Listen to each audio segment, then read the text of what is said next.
Le loup, animal énigmatique pris par un piège photographique au cœur du parc du Mercantour.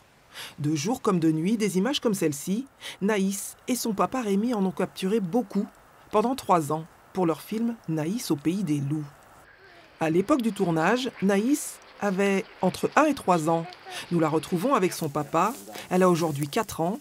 Ils nous emmènent là où ils ont été autorisés à filmer la faune sauvage, là où ils ont tout appris. Si on a envie de savoir où sont les cerfs, c'est très simple ici. Si on est herbivore, c'est très clair que c'est un endroit où on va rester. Si par contre on veut savoir où se déplacent les loups, on va fonctionner un tout petit peu différemment, essayer de comprendre un petit peu le fonctionnement. Encore faut-il que ce soit possible. Des heures et des heures d'images, de planques, de bivouacs pour saisir des moments uniques, comprendre le fonctionnement et les réactions de chaque espèce.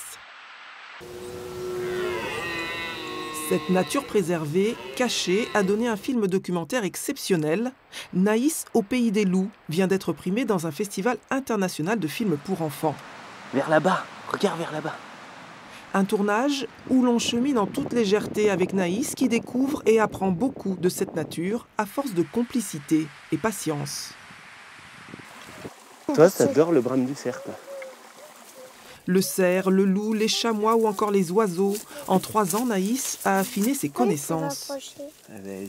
Est-ce que c'est des cornes, ça? Non. C'est quoi? Des bois. Pourquoi? Pourquoi c'est pas des cornes et c'est des bois? Parce que les bois, ils tombent tous les ans. Et pas les cornes? Les cornes, elles restent toute leur vie. Des bois, nous finirons par en voir apparaître au loin dans la brume. Naïs au pays des loups, le film, à voir en avant-première le 30 octobre au cinéma à Tende.